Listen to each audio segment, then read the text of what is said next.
Timor, Yemen, the Philippines, Congo, Ivory Coast, Haiti, Dominican Republic, Nicaragua, Honduras, and elsewhere.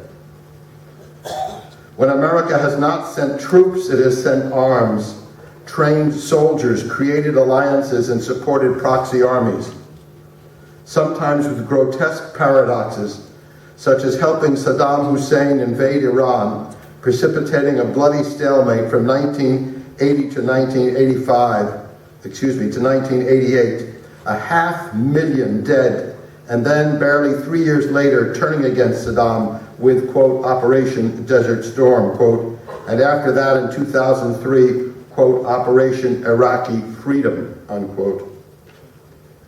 Plus untold stealth actions and black operations, wars waged on America's behalf by surrogates led by American advisors. The U.S. Congressional Research Service, in its, quote, instances of the use of United States armed forces abroad, reports that from 1945, the end of World War II, to 2015, there were 209 occasions when American forces went on missions outside the borders of the USA.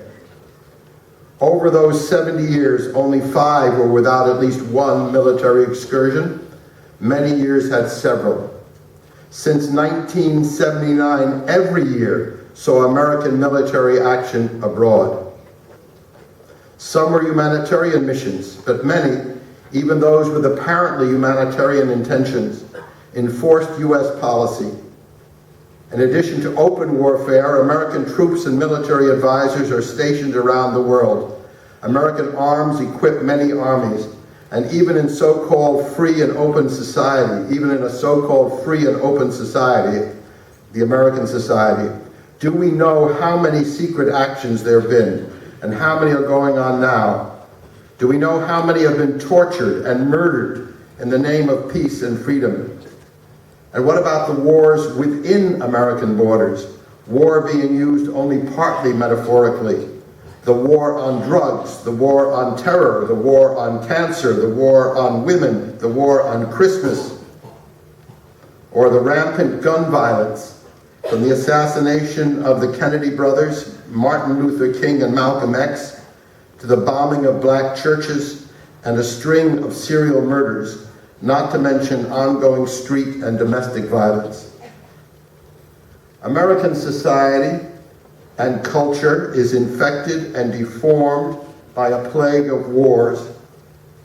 Continuous war both creates and requires a paranoid, xenophobic, political, cultural, social, educational, economic system of weapons research and testing, large standing armies, policing, and spying.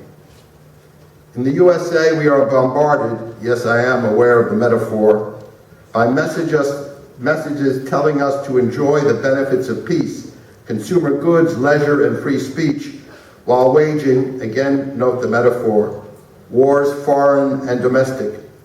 Going on vacation, take off your shoes and belt before passing through the metal detector. The message is disturbingly schizoid. Live normally, but if you see something, say something. The perpetual war machine needs both jingoism, America is the best, the greatest, the freest, and paranoia.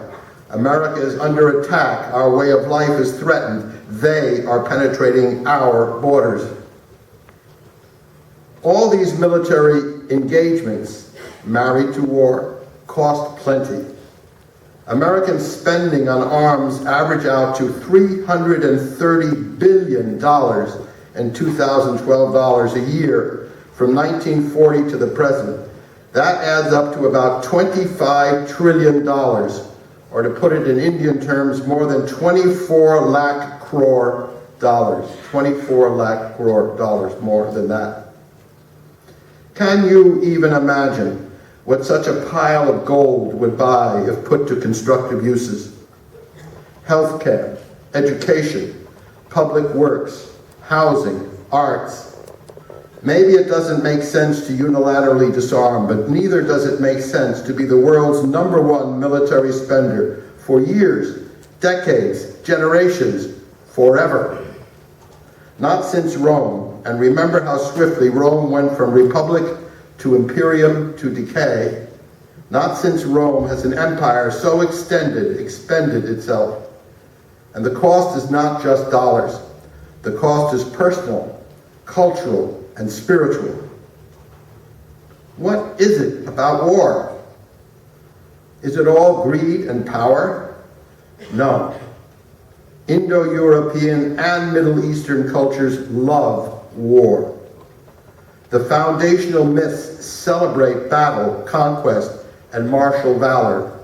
The Iliad, Odyssey, Ramayana, Mahabharata, Gilgamesh.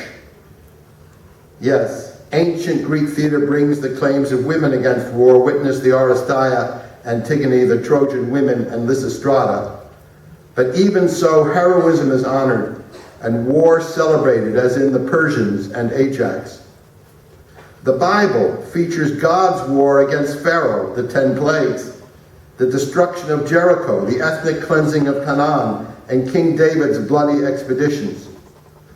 The Quran commands pitiless war against unbelievers. Shakespeare was no pacifist, nor was John Milton, Ernest Hemingway, or even Joseph Heller.